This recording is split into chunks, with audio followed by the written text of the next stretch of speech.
predicar cuando uno tiene una especie de nudo en la garganta y además empieza a predicar cuando tenía que haber terminado ya. A la hora de terminar es cuando tengo que empezar a predicar. Intentaré ser breve, pero no lo garantizo.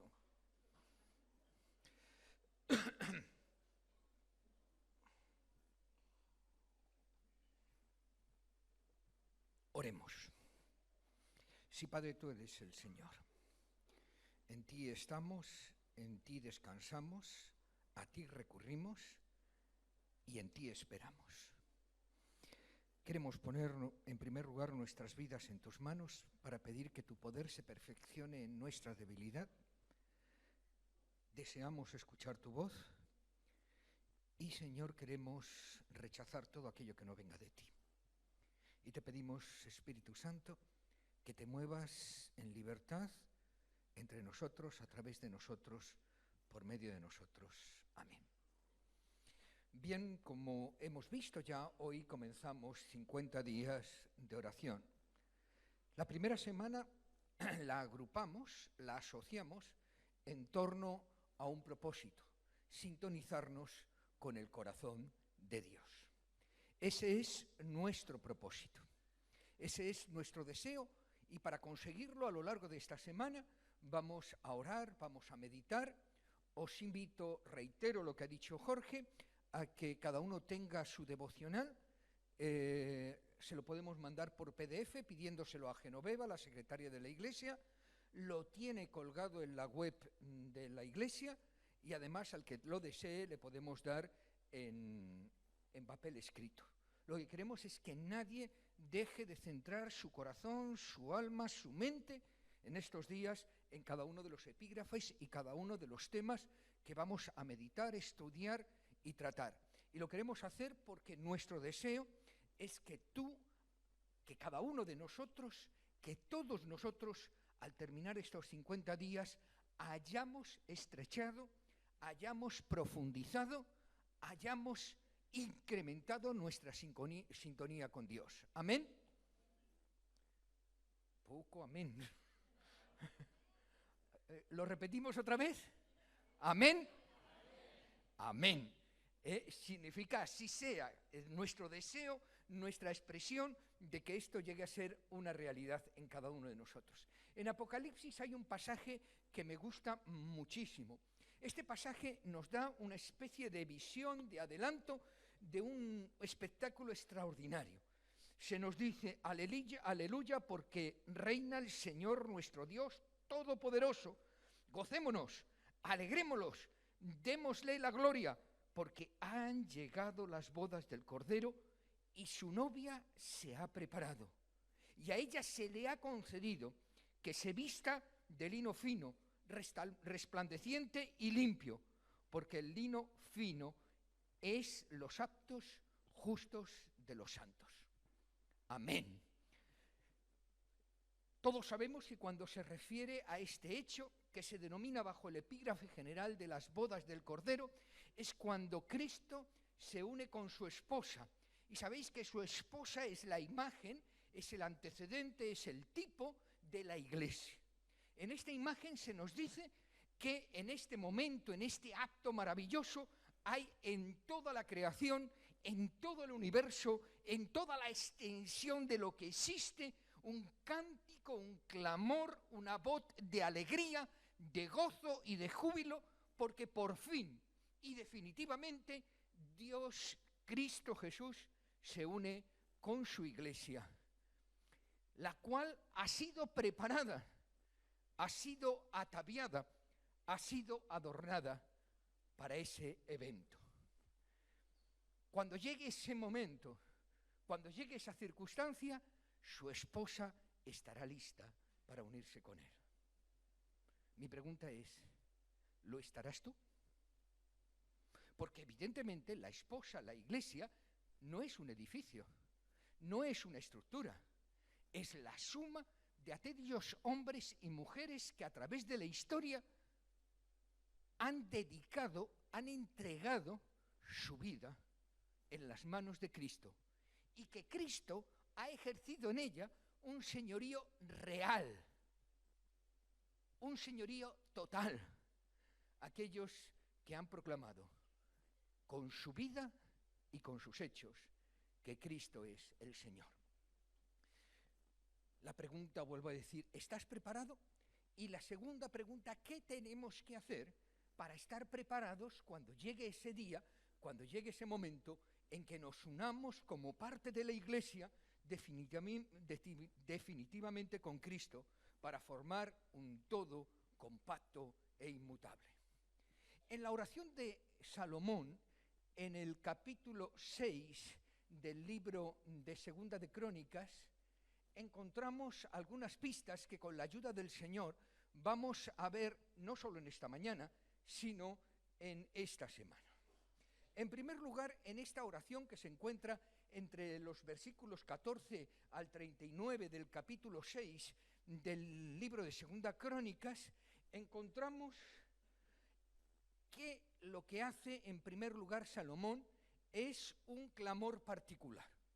Él comienza a partir del versículo 16 a pedir al Señor, en primer lugar, que las promesas que Dios había hecho a su padre sean hecho una realidad. ¿Qué entendemos? ¿Cuáles esas promesas? ¿Qué le había prometido Dios a David? Le había prometido Dios a David que de su descendencia habría siempre alguien al frente del pueblo de Israel, que su dinastía, su trono en Israel sería para siempre. Lo primero que hace nuestro Salomón es recordarle: Señor, eso es lo que tú has prometido, yo espero que eso sea una realidad. Lo segundo es que sus oídos, los oídos del Señor, estén atentos a las demandas de Salomón, que escuchen lo que Salomón quiere decirlo cuando esté en cualquier momento de alegría o de dificultad. En segundo lugar, en los versículos del 21 al 39, Salomón habla en nombre de todo el pueblo de Israel. Y lo primero que pide a Dios es que se acuerde del pacto que Dios había hecho con su pueblo. El pacto que había hecho con Abraham, el pacto que ratificó con Jacob y que ratificó con Israel, el pacto que volvió a ratificar con José, y después con Moisés, y después con Josué, etcétera, etcétera. Acuérdate que tú tienes un pacto con tu pueblo, un pacto que tú has establecido, y yo quiero pedirte que te acuerdes de ese pacto que tú has hecho. Y en segundo lugar, lo que lo pide es que se asegure las vías de comunicación entre Dios y su pueblo a través de ese templo que acababan de concluir. Recordar que esta oración de Salomón se hace en el momento en que es consagrado el templo que se había construido. ¿De acuerdo? En ese momento, él establece esta oración en que se ven estos dos términos. Ahora, nosotros estamos aproximadamente 30 siglos después de este acontecimiento. ¿Cuál es nuestra situación hoy? ¿Cómo nos encontramos? En primer lugar, nosotros también deseamos que las promesas del nuevo pacto sean una realidad en nuestras vidas. Ahora, ¿cuáles son esas promesas que emanan del nuevo pacto que se establece en la sangre de Cristo Jesús? La primera, queremos que sea una realidad sobre nosotros su promesa de bendición. Deseamos también que su promesa de contestar nuestras oraciones sea una realidad. Deseamos su descanso, deseamos su poder, deseamos su presencia, deseamos que su reino venga pronto y somos conscientes de que dependemos totalmente de su Santo Espíritu. Estamos en circunstancias muy parecidas al pueblo de Israel. Nosotros también estamos preocupados con mantener un cauce de comunicación con Dios abierto. Por lo tanto, al haber tantos elementos comunes entre la oración de Salomón y la nuestra, debemos prestar un gran una gran atención a la misma. Ahora, cuando nosotros leemos, cuando nosotros entendemos, cuando nosotros vemos esta oración de Salomón, encontramos en primer lugar que hay una tremenda relación, una profunda relación entre bendición y obediencia.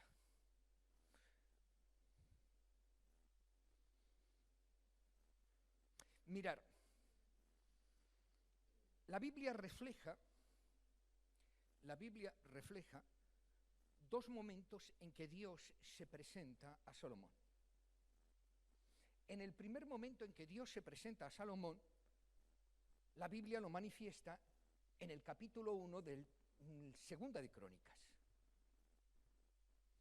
Salomón acaba de ser investido como rey, está sucediendo a su padre, entonces él se pone de rodillas delante de Dios y Dios se le manifiesta de una manera clara y en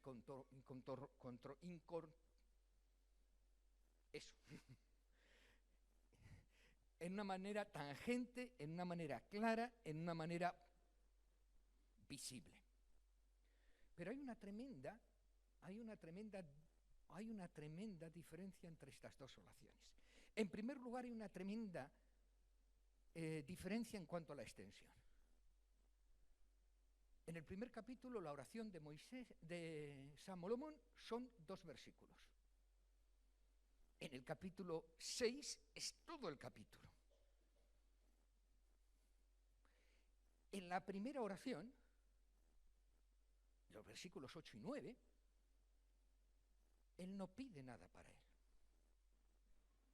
Simplemente dice: Señor, te agradezco tu fidelidad y a pesar de las tremendas dificultades que hemos tenido que superar, tú eres fiel y has cumplido tu palabra.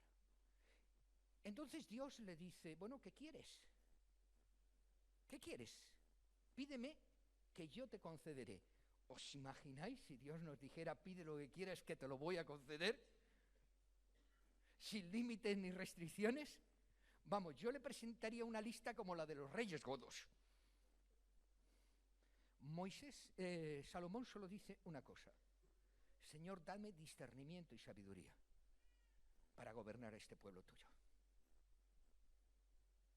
Su única petición, no pide nada para él, solo pide discernimiento y sabiduría para saber gobernar a su pueblo. Y Dios le dice: puesto que no has pedido nada por ti, te voy a dar eso que me has pedido porque ya me había comprometido contigo antes, pero además voy a añadir una serie de cosas. 21 años después, cuando llega el momento de la dedicación del templo, cuando Salomón no solamente había terminado las obras del templo, sino que había terminado su casa, sus palacios, la repera había construido él en Jerusalén. Jerusalén era totalmente distinta a lo que era 21 años antes. Salomón vuelve a ponerse delante de la presencia de Dios. No quiere decir que Salomón no haya tenido una oración en 21 años, yo creo que sí tuvo a tener, pero Dios sí nos dice que por segunda vez se le aparece. La oración de Salomón ya no es la misma.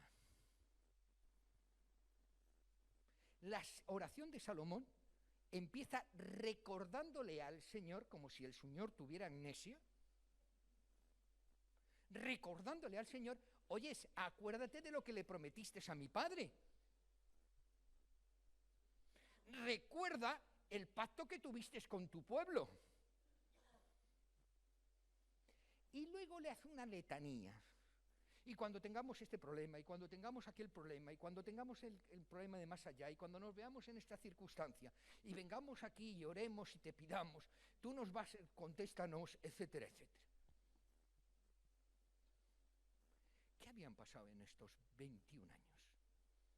¿Cuál era la diferencia? Salomón se había acomodado. Salomón era el rey más rico de su época. Salomón tenía mujeres para aburrir. Bueno, con 2 serían suficientes, pero tenía 900.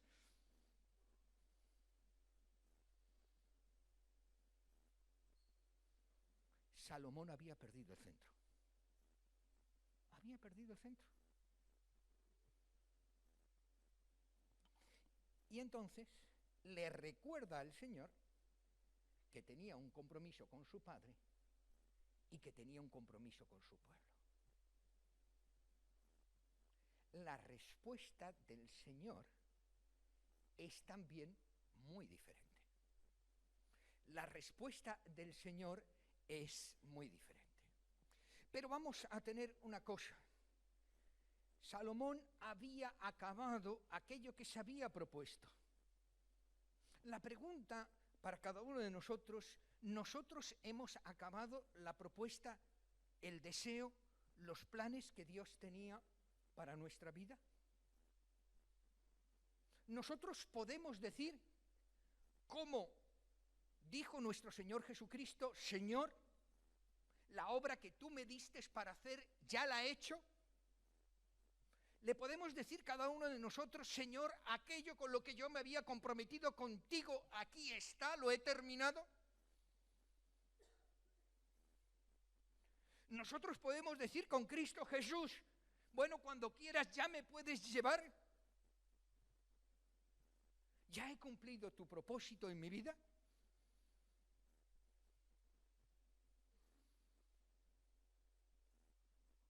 O de alguna manera, como Salomón, hemos perdido en alguna manera nuestro enfoque. El Señor le reitera a Salomón que sus promesas siempre tienen un condicionante. Dios no da cheques en blanco. Y es verdad que Dios se compromete con David a que de su simiente habrá siempre uno en el trono de David, pero le dice, sí, como David tu padre, si tú vives como él, si yo soy el primero en tu vida como lo fue en la vida de tu padre, si tú sigues la estela de tu padre, si tú reflejas mi voluntad en tu vida, entonces yo te bendeciré. Entonces perpetuaré tu estirpe.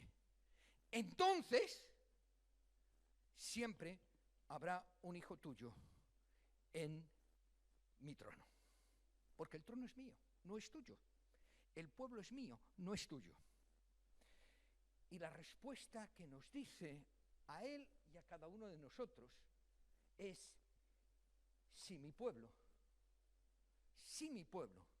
sobre el cual es invocado mi nombre, mi pueblo, mi nombre, si este pueblo orare y buscare mi rostro y se vuelve de sus malos caminos, entonces yo oiré desde los cielos, punto número 1. Punto número 2, perdonaré su pecado. Punto número 3, restauraré y sanaré su tierra. Es decir, lo que Dios está pidiendo, lo que Dios está exigiendo, lo que Dios está demandando de todos y cada uno de nosotros, es que no tengamos un momento de efervescencia en el cual nos comamos el mundo y nos sintamos capaces de todo, sino que vivamos una vida de entrega y de compromiso. Es verdad que todos y cada uno de nosotros vamos zigzagueando a través de la vida. No hay nadie que pueda decir que su vida espiritual es así. En el mejor de los casos, la vida espiritual será así. En el peor de los casos será así. Pero hay unas cosas que nosotros tenemos que entender. Figuraros, dice, ¿quién tiene que humillarse? Su pueblo. ¿Quién va a marcar la diferencia? Su pueblo. ¿Quién va a recibir la bendición? ¿Sabéis que nosotros tenemos la tendencia de fijarnos en los demás? Qué mal está este mundo. Señor, abre su mente y su corazón porque son la repera limonera. Señor, cambia a los políticos porque el mejor no vale ni patacos de escopeta. Señor, líbranos de tanto mangante, que no hay suficiente pan para tanto chorizo. Señor, qué malos son los otros. Cámbialos, modifícalos, transfórmalos. Y lo que dice la Biblia es que para transformar el mundo, la transformación del mundo comienza conmigo. Si tú quieres transformar tu vida, evidentemente tienes que empezar por ti. Pero si tú quieres transformar tu familia, si tú quieres transformar tu trabajo, si tú quieres transformar la sociedad en la que vives, debes empezar transformándote tú. Porque en la medida de que tú te acerques más a Dios, en la medida que Dios refleje en su vida su poder, su misericordia, más en ti, en esa medida tú te convertirás en un elemento de transformación, estés donde estés. ¿Quieres transformar el mundo? Transfórmate tú. ¿Quieres transformar tu familia? No empieces a orar por tu mujer o por tu marido y por tus hijos. Pide que Dios ponga en ti un corazón nuevo. Renueva tu relación con Él. ¿Quieres transformar esta sociedad en la que estamos? Comienza transformándote tú. Es verdad que puedes tener un arrebato de humildad y decir, bueno, yo soy muy poca cosa. ¿Qué voy a hacer una persona tan insignificante que yo para transformar el mundo? Que se lo pregunten a Moisés, un solo hombre, solo un hombre, marcó la diferencia, se enfrentó a Faraón, sacó al pueblo. Nehemías era un solo hombre, y además, muy lejos, un solo hombre, que se entregó en las manos de Dios y reconstruyó en tiempo récord las murallas de Jerusalén. Daniel era un solo hombre, Esther era una sola mujer, Cristo era solo un hombre. No, es que Cristo era Cristo, Cristo se dejó su divinidad en el cielo. Y cuando estaba aquí entre nosotros, era un hombre como tú y como yo. Un solo hombre, una sola mujer, marca la diferencia. En ningún caso Dios llama a multitudes. Mira todos los avivamientos que ha habido a través de la historia del cristianismo. Mira todos los despertares espirituales. Mira todos los momentos en que se ha manifestado el poder y la gloria de Dios. Empezaron con un solo hombre. Con un solo hombre. Dios nos ha llamado a ser sal, luz, a ser levadura. Y cuando tú quieres transformar una masa, no metes 1 kilo de levadura. Bueno, si metes 1 kilo de levadura en la masa, te sales de casa, porque cuando leude, es como si le echas un paquete de detergente a la lavadora. Empezará a salir jabón, sabón, sabón, sabón, y al final te sales tú porque ya no cabes. No, una pequeña cantidad leuda la masa. Pero también una pequeña cantidad echa a perder. Ahora vamos a coger, suponte que este vaso tenga 10 litros, puestos a imaginar 20, no vamos a escatimar. En esos 20 litros echa una gota de agua fecal, de esa de la cloaca. ¿Te beberías el vaso? ¿Por qué? Si solo es una gota. Una gota marca la diferencia, para bien o para mal. Dios quiere que cada uno de sus hijos, que cada una de sus hijas sean un testimonio. Y cada uno de sus hijos y cada una de sus hijas somos un testimonio. El problema no es si somos o no somos testimonio. El problema es qué testimonio somos. ¿Qué expresan nuestras vidas? ¿Qué ven las personas cuando nos miran? ¿Qué sienten las personas que están a nuestro alrededor? ¿Se sienten amadas o no? ¿Se sienten bendecidas o no? ¿Se sienten valoradas o no? Dios dice que si cada uno de nosotros es capaz de humillarse, y humillarse no es ponerse de rodillas, Señor, te quiero muchísimo, te amo muchísimo, y voy a poner mi cabeza en el suelo hasta que me salgan ampollas, y cuando se levanta ya no se acuerda. El concepto judío de humillar es aquel que agacha la cabeza porque reconoce la soberanía, el poder y la dirección del que está por encima de él.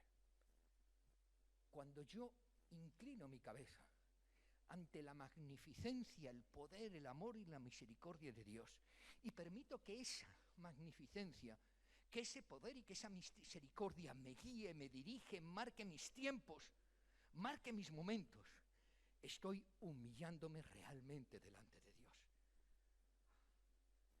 El ejemplo más hermoso, más sublime, más radiante, más esclarecedor de humillación delante de Dios es Cristo Jesús en Getsemaní.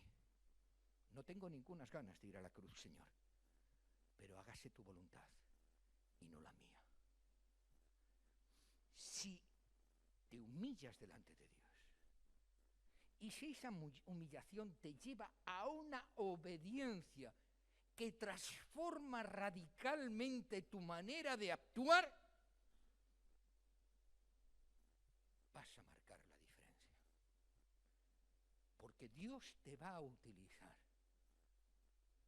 en donde quiera que tú estés. Estés en un palacio como Esther o como Nehemías o como Isaías, o estés en medio del campo como Elías o como David. Seas una persona con gran preparación como Jeremías, o seas como Habacuc o como Sofonías, una persona sencilla, sin grandes facultades o grandes dones. Porque lo que marca la diferencia no es lo que tú eres. Lo que marca la diferencia no es lo que yo soy, sino cuánto de mí tiene Dios, cuánto de ti tiene Dios. Porque Dios me ama tanto, a veces a mí me gustaría que me amara menos, sinceramente, ¿eh? Me ama tanto que respeta lo que yo digo y lo que yo hago, incluso si lo que yo digo y lo que yo hago está en contra de su voluntad. A mí me gustaría que cuando no estoy obrando de su voluntad me hiciera como me hacían de pequeño, catapún, un cachete. Solo a mí, tú ríete, que también lo hacían contigo. Pero Dios me ama tanto que me deja que yo me aparte de Él. Me deja que yo mire para otro lado, que haga otra cosa, que le ignore, que no valore su sacrificio. Pero yo estoy seguro que cuando lo hago, su corazón está sangrando de pena. Porque las poquísimas veces que mis hijos han hecho algo en contra, manifiestamente en contra de mí, de lo que yo veía, yo me he sentido fatal. Cuando yo me he dado cuenta que mi hijo o mi hija estaba equivocando su camino, había una profunda opresión en mi corazón.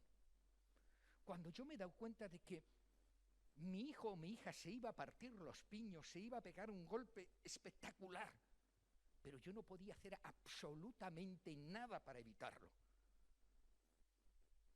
Mi corazón sangraba. Sangraba de impotencia, sangraba de dolor.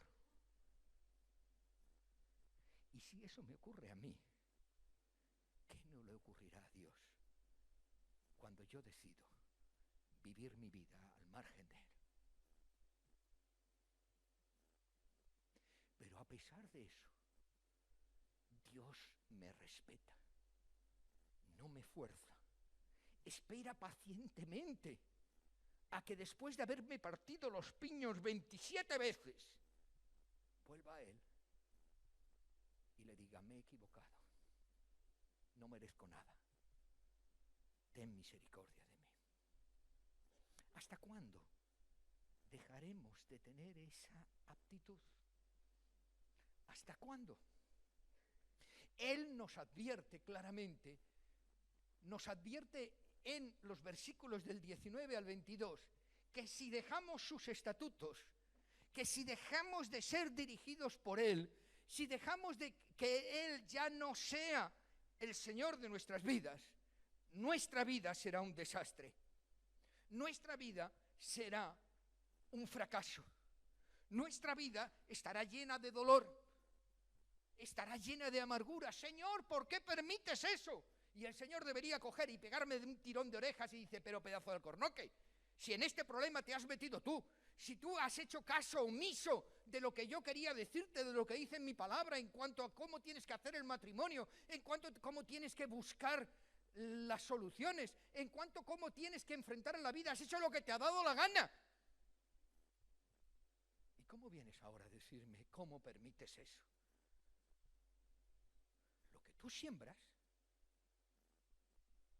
es lo que tú cosechas. Pero luego nos atrevemos a pedir cuentas a Dios. Y Señor, qué paciencia tienes conmigo. Si yo fuera Dios, me hubiera mandado a mí mismo a hacer puñetas hace muchísimo tiempo. Pero Dios sigue buscando un hombre humillado, un pueblo humillado, un hombre que reconozca que se ha equivocado. Si alguno viene en pos de mí, dice Jesús, niéguese a sí mismo, tome su cruz cada día y sígame. Si vosotros permanecéis en mi palabra, seréis verdaderamente mis discípulos y conoceréis la verdad. Y la verdad os hará libre. Sí, sí, sí, condicional. No busquemos solo las dádivas de Dios, si previamente no hay una actitud de humildad y de obediencia. No busquemos las promesas de Dios como lo hizo Salomón, y había perdido el norte. Busquemos el norte, busquemos a Dios, reenfoquemos nuestra vida, hagamos de la oración el centro neurálgico de nuestra existencia, y entonces no tendremos que pedir, porque Dios, sin necesidad de pedir, os dará. Debemos de saber que Dios es fiel y siempre cumple, y que exige de nosotros que seamos consecuentes, y que se ha roto la dinámica del hombre. Él quiere restaurar esa relación interrumpida. Si se humillare mi pueblo, sobre el cual es invocado mi nombre, yo perdonaré su pecado. Yo sanaré la tierra. No busquemos organizaciones ecologistas para luchar contra el cambio climático, que no son malas. No busquemos respuestas para que nuevos políticos hagan nuevas cosas. La mayoría de las veces son los mismos perros con distintos collares. respuesta no está ahí. La respuesta está en hombres y mujeres que se humillan delante de Dios, que buscan su dirección y su presencia. Los cristianos no nos podemos permitir el lujo de ser negligentes o indolentes con respecto a la obediencia o a los requerimientos del Señor. No nos lo podemos permitir, porque cuando nosotros bajamos la guardia, el mal prevalece. Cuando nosotros dejemos de actuar, el mal crece. Lo terrible, decía el filósofo, es cuando los hombres justos no hacen nada. Y si eso es real en la vida física, es una tragedia en la vida espiritual. ¿Quieres cambiar tu familia? ¿Quieres cambiar tu matrimonio? ¿Quieres cambiar tu entorno? Empieza cambiando tú.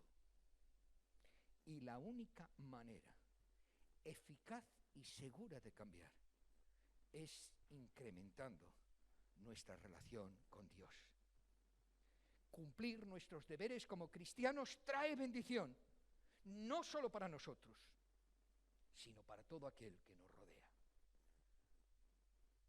Por favor, inclinemos nuestras cabezas. Cerremos nuestros ojos para que cada uno en lo más profundo de su corazón pueda tener un tiempo de respuesta ante Dios. Siempre que Dios habla, espera una respuesta de nosotros. Siempre que su palabra es expuesta, espera una respuesta de nosotros. ¿Cuál es tu respuesta hoy? ¿Cuál es tu respuesta hoy?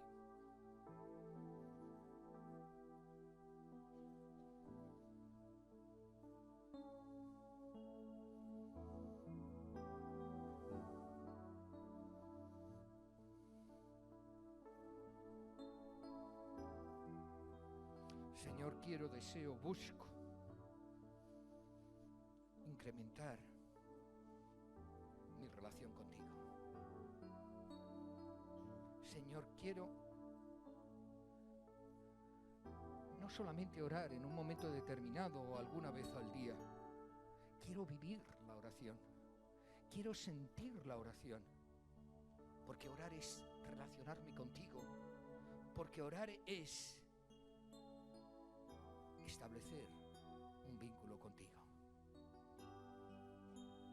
Señor, durante estos 50 días quiero crecer. Quiero crecer en mi relación contigo.